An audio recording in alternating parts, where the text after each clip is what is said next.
hang on to your seat, baby, because this one's a screamer.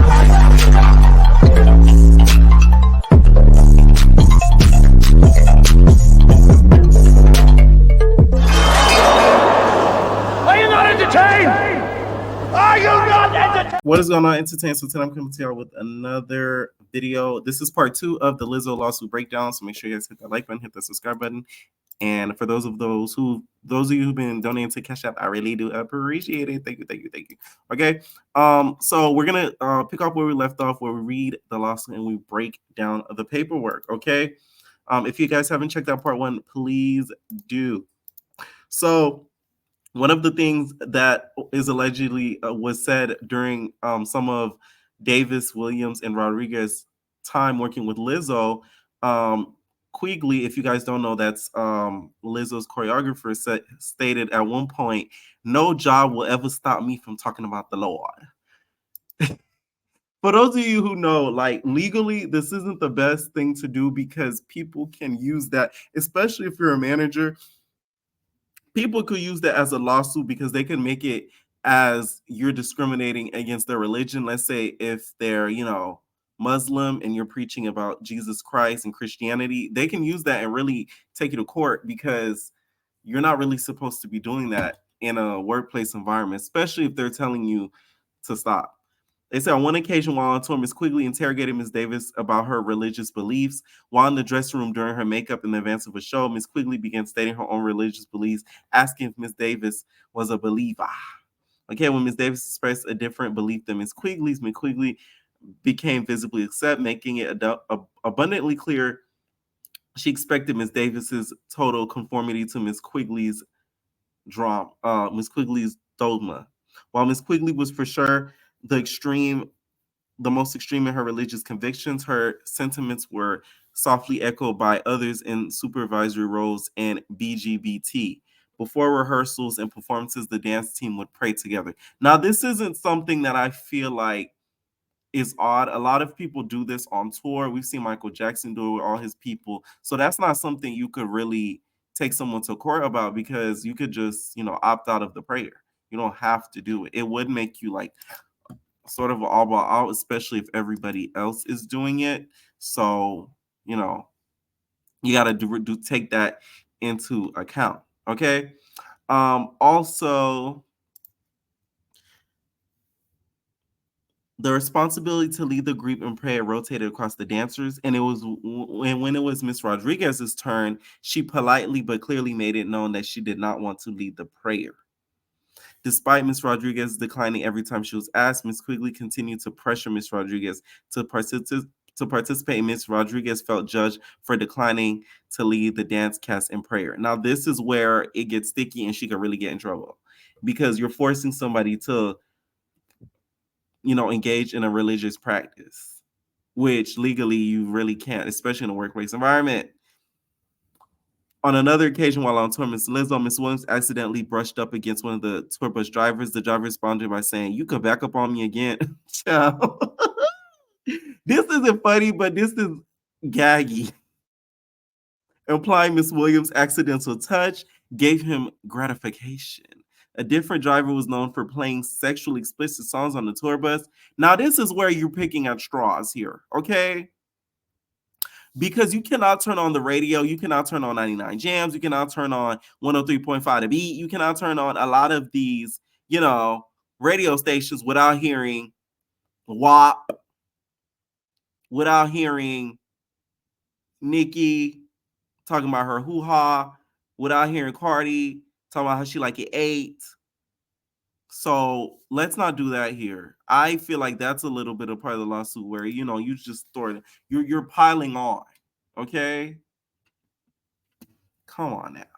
These interactions made the dance cast incredibly uncomfortable and fear for their safety. Y'all grown though.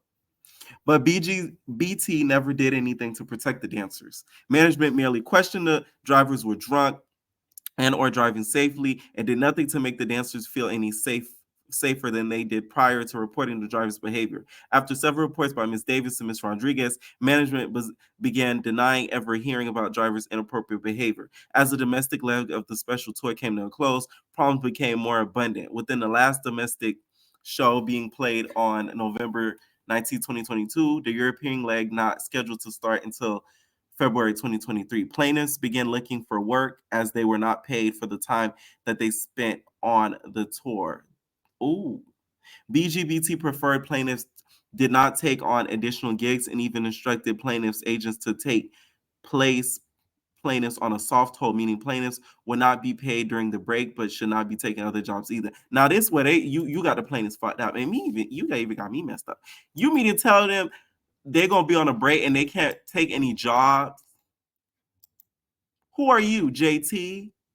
You not a job, she a job. Like, no, no, no, no, no. You can't do that. And it's crazy when some employers will try to do that to you. They'll make a job seem like it's like a part-time or like a full-time type of gig, but when you enlist and enroll, it's really, a seasonal gig. So that's where um it gets tricky, and you at fault for doing some stuff like that. That's crazy. Oh my god. This is an interesting lawsuit. They said the dancers learned that the musicians and other members of the tour were on a retainer in which they were not paid of a portion of the tour while on break from the tour in exchange for not taking other jobs. Plaintiffs and their team members started discussing amongst themselves how they would negotiate for a retainer of their own. These discussions continued through the start of the European leg of the tour. See, this is where they're messed up, because if you are going to do that in place and have and wish that they stay on a hold, you put yourself at risk to be sued, because if other people have a retainer in place and other people do not, that causes unfairness in the workplace, which is a lawsuit. Making matters more stressful, plaintiffs and the dance cast were only given 2 weeks in advance notice that they were booked for tour performances. This lack of notice placed plaintiffs in a sort of purgatory, not knowing whether they should start looking for other jobs or to wait for Lizzo's performances to resume. This insecurity made obtaining a retainer of utmost importance to plaintiffs and the dance cast. I could have been. I'm sorry. Like, one thing about it, never take somebody's word when it comes to, you know, employment. Okay? Do not ever leave something for a promise of something else, or don't take an opportunity because of a promise of something else, because you get screwed over every single time. Okay? They say on or about February 2023, plaintiffs arrived in London, England to start rehearsals and perform with Lizzo at the Brit Awards show. On February 23rd, 2023, plaintiffs performed with Lizzo in Amsterdam, Netherlands. After the show, Lizzo invited the dancers out with her on the town, and not on the town. Okay? It's about damn time. So they went out, okay? So it's about damn time. In a minute, you gonna eat the banana out of coochie. No. Feeling fussy, you don't want to eat it, I'm gonna fire you, and you gonna be fabulous. Because I don't give a F what you say to me, bitch. I don't care. Okay? Lizzo often mentioned that she had eyes and ears everywhere, only wanted good people with her. Those who attended after-party events Lizzo planned were often favorites, selected to perform with Lizzo at shows outside of regularly scheduled tour dates, and were widely considered to enjoy greater job security. By not attending, dancers not only risk losing out on being selected for these additional shows and therefore additional income, but also risk being ostracized from the group, putting their continued employment on tour in jeopardy. This particular evening, Lizzo sent out the invite through her close friend and member of the dance cast, Shwanta, last name unknown. Miss Davis and Miss Rodriguez were out on dinner celebrating the birthday of one of their supporting vocal performers on tour when they received the invitation. As it turns out, Lizzo had planned a night out in Amsterdam's notorious red light district, known for its abundance of sex theater sex shops and clubs and bars where nudity is on full display. Now, this is what the blogs were referring to when, the banana was in the cooter, okay? And they were making Boston cake cream. Okay. That's what the blogs were referring to. While at, the red light district. Things quickly got out of hand. Lizzo began inviting cast members to take turns touching the nude performers, catching, straps launched from the performers' vagines, and eating bananas protruding from the performers' hoo-haws. Lizzo then turned her attention to Miss Davis and began pressuring Miss Davis to touch the chimichangas of one of the nude women performing at the club. Lizzo began leading a chant saying, Miss Davis, loud enough for all of them to hear. But then she said, I'm good, expressing her desire to not touch the performer. The chant grew louder and more stranded, demanding a visibly uncomfortable Miss Davis to engage with the performer. Miss Davis reiterated her discomfort. I'd rather not because I'm not cool in the corner, okay? I'm cool here in the corner. Finally, the chorus became overwhelming, and a mortified Miss Davis uh, became uncomfortable in an attempt to bring. Oh, she basically succumbed to it in an attempt to bring an end to the chants. Okay. This is why I say Lizzo made a big mistake. You get friendly with your coworkers, you end up in a situation like this. Okay. If you saw that she was uncomfortable, like she's alleging, I feel like Lizzo should have stopped it at that point because she could have avoided a situation like this, like quickly. But I guess she didn't think about that. They say after Miss Davis began briefly touched the performers' chimichangas, the group burst into laughter. Miss Davis started laughing along, trying to hide how uncomfortable this interaction made her. Her efforts began to conceal her discomfort were apparently unsuccessful, as on separate occasions BGBT management and attendance, as well as Lizzo's security team, asked Ms. Davis if she was okay. Ms. Davis replied, kind of, to one request, and no to the other. In addition to pressuring an unwilling Ms. Davis into interacting with the new performer, plaintiffs and all attendants were able to avoid witnessing Lizzo's incredibly public display of sexual affection with her boyfriend. Oh my God. So apparently Lizzo was doing some PDA and the girls was thinking, "Ooh, child, this looking like MMA." At one point, the couple took Schwanta. We need to find out who Schwanta is. That's what I want to know. Who's Schwanta? May the real Schwanta stand up. Okay, we need your public statement. Okay, because you seem to be all up and through the story. Schwanta and two members of the band, which performed with Lizzo on tour, to a back room before returning sometime later. Upon her return to the main club, Lizzo began to pressure a member of her security team to participate in the night's debauchery. Lizzo badgered the security guard to get on the stage until he submitted to her demands. When he got on stage, his pants were pulled down, exposing his buttocks. Lizzo then began yelling, "Take it off! It's about that time!" While a club, she didn't say it's about that time. Y'all know how to do. She did say, "Take it off," though. Y'all see it on the screen. While a club performer hit the security guard with whips. Okay? I may be bad, but I'm perfectly good at it. Sex in the air, I don't care, I understand it. Whips and chains won't hurt my feelings, but chains and whips excite me. Yeah. Okay. Plaintiffs were against how little regard Lizzo showed for the bodily autonomy of her employees and those around her, especially in the presence of many people whom she employed.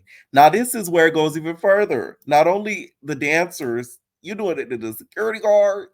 Lizzo, you ain't got no friends. That's the problem. She needed you need to have some friends. If she has some group of homegirls, this the thing. You don't gotta have a group of homegirls that you tell all your business, but you need to have them friends that you could call that'll come out with you. Okay? That you got a party or something to pull up to. Like I got a good amount of those. I'm laughing because I'm thinking because it's like if I get a good key to go out, you feel me? A good key to go to an event too. You call, hey girl, let's go. You feel me? It's a friendly thing. They never gonna sue you because it's like that's you a friend. You don't work with me. So it's like if anything happens, that's on you. You get what I'm saying? That's where Lizzo's messed up. On or about March 2023, after performing in Paris, Lizzo again invited the dancers out. She told them they were going to the Crazy Horse, a place where live dancers perform and they would learn something or be inspired by the performance. What Lizzo failed to mention was she invited the dancers to this performance was that it was a nude cabaret, okay? Jocelyn's cabaret. No, not Jocelyn's cabaret. Not only until the curtains opened and nude women began to dance on the stage did plaintiffs know that what they were in store for. Not only were the plaintiffs under the same pressure as before to go out with Lizzo after the performance, but this time they'll be attending a show where nudity was predominantly featured was hidden from them, making them completely surprised when the curtain was drawn and nudity was yet again on display. While at the show, the Crazy Horse was artful and nowhere near as uncomfortable as their outing to the Bonnabar. Plaintiffs were shocked that Lizzo would conceal the nature of this event from them, robbing them of the choice not to participate. This is why consent is very important. Even if she was taking them out on a night on the town, I feel like she should have made them sign paperwork before heading out on a night on the time. It's about damn time. So that way stuff like this could have been prevented because you wouldn't know where you're going, what we're gonna do. We're gonna do this, we're gonna have fun. If anything happens, you're liable for yourself. Okay. If any straps hit your face, okay, it's too bad, so sad. Okay. That's where I think she messed up. All right. They said specifically BGB's management treated the black members of the team differently than other members. BGBT's management team consisted of entirely of white Europeans who often accuse the black members of the dance team of being lazy, unprofessional, and having bad attitudes. This point of the lawsuit, I could see something like this happening. A lot of time in the entertainment industry, I feel like white counterparts think that they're better than, and they do certain things or say certain things to make you feel less than. Child, let me tell y'all something. I had did like a Christmas movie. I don't know when it's being released. I told you guys a little bit about this. I don't know if it's being released by Hallmark, Netflix. They're shopping it around. I had a couple scenes in there, or whatever, right? So I told you, me and my friend, we're both black. We had auditioned for it. We got like the main roles, right? So we like, oh, we doing our thing. We boo, boo, boo, boo, boo. Yeah, right. The joke was on us, bitch. Next thing you know, we had another like Zoom meeting or whatever. There was this guy there, right? And then he was like an acting coach. Child, after that Zoom meeting, they dropped both of us from that role. So I told my friend, I said, watch. That acting coach, he gonna put all his students in the movie and they all gonna be white. So the lady who was the director, she was like, oh, I still want you guys to part of the movie. Like, I have these other roles for you guys. So I was like, I don't want to burn my bridges. I'm gonna play this smart. Boom. Yes, I take it. So we show up, right? Everybody is not only his students, but they're white. I said, I told you. I said, I told you. I freaking told you.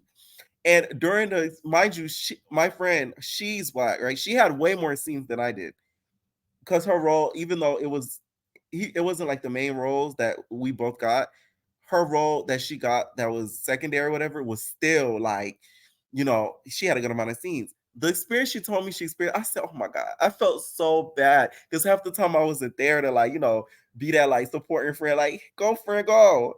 Child, she was like, they talked to her like crazy, like she was a dumbass, and like, mind you, they're all white. So she was like, y'all gonna see when the movie drop. Oh my God, I might do a follow up story time to go a little bit more in detail. Yeah, okay. Specifically, BGBT management treated the black members of the team differently than other members. BGBT's management team consisted of white Europeans. Not only do these words ring familiar as tropes used to disparage and discourage black women from advocating for themselves, but the same accusations were not levied against dancers who are not black. On April 2023, the dance cast was scheduled for an 8-hour rehearsal. Near the end of rehearsal, Lizzo arrived and called the dance cast together for a meeting to address the rumors of unprofessionalism. Are the rumors are true? Yeah. So she came on that type of tip. During this meeting, Lizzo also stated that the dancers were not performing up to par and repeatedly accused the dancers of drinking alcohol before the shows, even though the dance cast had never partaken in such practice. Lizzo then stated all the dancers should be required to re-audition for their spots, and if Lizzo was dissatisfied with their performance at the end of the day, the dancers would be fired and sent home. Bitch, you're fired! What followed was an excruciating re-audition in which the dancers repeatedly ran through the entire 90-minute show. Now, this is okay. Y'all gotta understand, this generation's getting a little lazy. They used to do this back in the day with the repeated rehearsals. Like, if they think what they went through with her was bad, they're not ready for Diddy.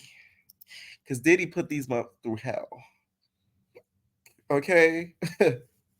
Dawn probably still has scars to this day from Diddy Dirty Money. I'm just saying. It doesn't make it right, but I'm just saying, like, it's like, that's kind of like how the industry is. Not saying it's right, though. Ms. Davis was utterly embarrassed and hurried backstage to change into clean clothes. Oh, I skipped a part. Okay. The re-audition was brutal as dancers were not allowed a break. During the run-through of the show, Ms. Davis felt like she needed to excuse herself to use the restroom. However, she was afraid if she left the stage at any point in the audition, she'll be fired. Ms. Davis was pressed on as long as she could, as she eventually lost control of her bladder. Still fearing the repercussions exiting the stage during the run-through, Ms. Davis remained on stage, dancing in soiled clothes until there was a brief segment of the show where the dance cast was not part of the onstage performance and were allowed a short break. Ms. Davis was utterly embarrassed and hurried backstage, changing to clean clothes. Unfortunately, the clothes that was available for Ms. Davis was a see-through garment provided by the wardrobe department, making her feel exposed and even more embarrassed. Ms. Davis was required to finish a rehearsal dancing in front of male crew members who was known to sexualize the dancers under less revealing scenarios, wearing completely transparent shorts and no undergarments. After rehearsals was finally over, nothing was said to the dancers, but they were left with the impression that they were to show up the next day. Here's the thing: if you were working for, somebody who, if you got to use the bathroom and come back and you think you're going to be fired because you got to use the bathroom, don't work for them. Don't work for them because that's crazy. How the you supposed to control you got into having to pee or take a pill? Like, that's really next level insane. Now, if this is true, Lizzo, child, you sort of deserve it because that's a little extreme. I mean, god damn.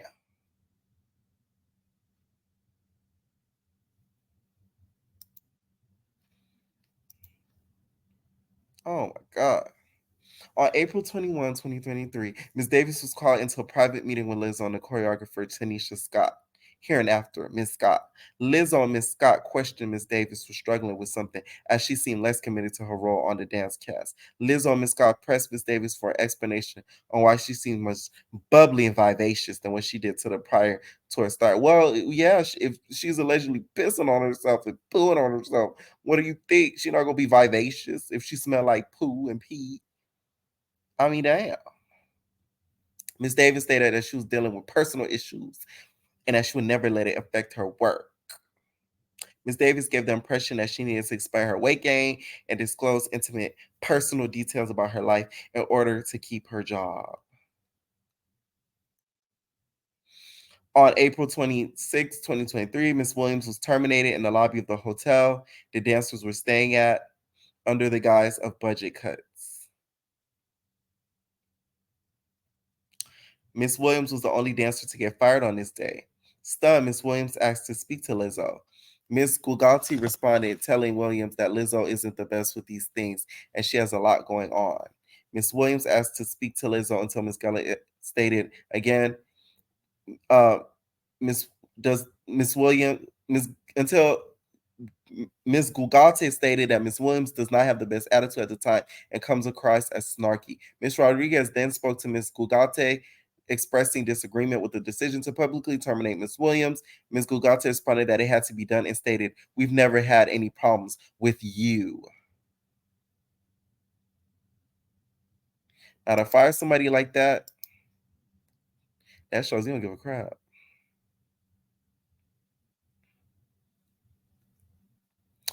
On April 27, 2023, all the dancers were called into a meeting with Lizzo to discuss notes on how they've been dancing. Prior to discussing performances, Lizzo addressed Miss Williams being fired. During the meeting, Lizzo stated that she had heard that one of the dancers questioned why Miss Lizzo hadn't been fired Miss Williams directly. Lizzo repeatedly demanded to know who questioned her decision to fire Miss Williams, and once again reminded the dance cast that she had eyes and ears everywhere. Lizzo also stated that her preference that the dance cast refrain from socializing with Miss Williams before Miss Williams left New Orleans, where the tour was performing that night. Afterwards, Lizzo finally gave the group performances notes.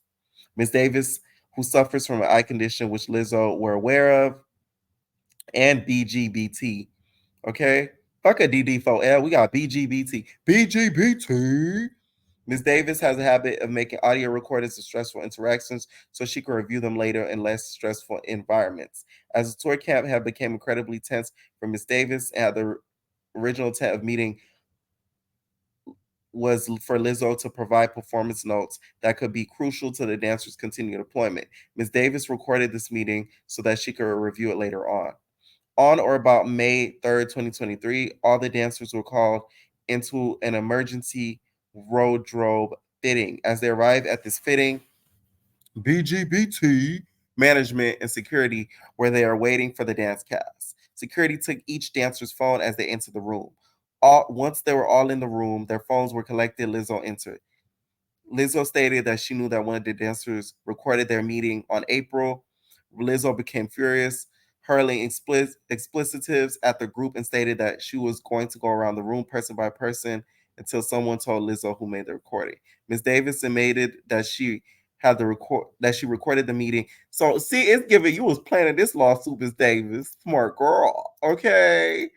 Miss Davis said, I'm gonna keep the receipts. It's giving you know who did this on reality TV? It's giving OG from Basketball Wives. Okay. If you guys remember, OG um recorded a lot of conversations on basketballs on her last season. I call it the COVID season, when they were canceling Evelyn for being a colorist. Okay. And also, all the stuff that she did to OG and everything like that. So Miss OG made sure to record all them conversations down. So that's what it's giving OG. Okay. Smart girl. Okay. So after she confronted her, I lost my spot. Hold on. All right. Okay, there we go. Ms. Davis admitted that she had been recording the meeting. Ms. Davis also explained that she never intended to harm Lizzo with the recording and had even deleted it the day after recording. Lizzo responded with, "Is there anything you can do to say to make me believe you?" Ms. Quigley and Lizzo then took turns berating Ms. Davis. After cascading Ms. Davis, Lizzo fired Ms. Davis on the spot. Before Lizzo left, Ms. Rodriguez asked if she could have a word with Lizzo. Ms. Rodriguez explained that she did not appreciate how Lizzo handled the situation with Ms. Davis, and that Ms. Rodriguez felt disrespected and therefore would resign. This resignation drew Ms. Quigley and Lizzo's irate. Ms. Quigley screamed at Ms. Rodriguez and Ms. Davis, called him disrespectful. Then Lizzo aggressively approached Ms. Rodriguez, cracking her knuckles, balling her fist, and exclaiming, "You're lucky. You're so fucking lucky." Ms. Rodriguez feared that Lizzo intended to hit her and would have done so. If you guys remember from part one, this was the video where the girl basically claimed that Lizzo was about to put a pause on her. See, I know Lizzo was on that type of timing, but some of the stuff Lizzo be doing, I could see that. I could see that. I could see that allegedly. I could really see that. Okay. Because Lizzo, at some points, you could kind of tell if tested, she will snap. Okay, so this doesn't put a huge shock. Hold on, y'all. This right here is the interview. Where's she at? Where's she at? Where's she at? Yeah, there she is. I feel disrespected, and I have never experienced such treatment in the 7 years that I've been doing this. And she then proceeded to prove all of those things right by balling up her fist and saying, "You're so effing lucky. You're so effing lucky," basically alluding to hitting me. Okay. Lizzo came in and said, "Boy, I oughta." Let me stop. Y'all know I have to bring humor to a situation that may not be the most humorous. Okay. Laugh at my pain. Right. That she's not going to hit me as she's inching towards me. And then one of our fellow dance mates and her best friend comes and pulls her back from assaulting me. Lizzo's persona is one thing, but that after listening to these three brave ladies, that the reality is different. It's hard to love yourself in a world that doesn't love you back. You know what I mean? And I've been trying to do it so boldly. Feel unsafe. I feel disrespected. And I have never experienced such treatment in the 7 years that I've been doing this. And she then proceeded to prove all of those things right by balling up her fist and saying, "You're so effing lucky. You're so effing lucky," basically alluding to hitting me, that she's not going to hit me as she's inching towards me. And then one of our fellow dance. Okay. So that was what the person in the lawsuit was referring to, in the interview was referring to, and you can see in the lawsuit paperwork. Okay. So, her story does match the lawsuit paperwork. Ms. Rodriguez feared that Lizzo intended to hit her, would have done so if the other dancers had not intervened. Neither security nor management did anything to de-escalate the situation. As Lizzo left the room, she raised both her middle fingers and yelled, "Bye, bitch." Now, this seems so theatrical and very scripted movie-wise. I could see this on a show. Okay? Surviving Lizzo. I could really see this. After finally being released from her confinement, Ms. Davis hurried to her hotel room, packed her things, met up with Ms. Rodriguez, and left for the airport. Their flights did not leave for another 7 hours, but the two were afraid that Lizzo, Ms. Quigley, or someone in Lizzo's direction might return with the intent to further confront or hurt them.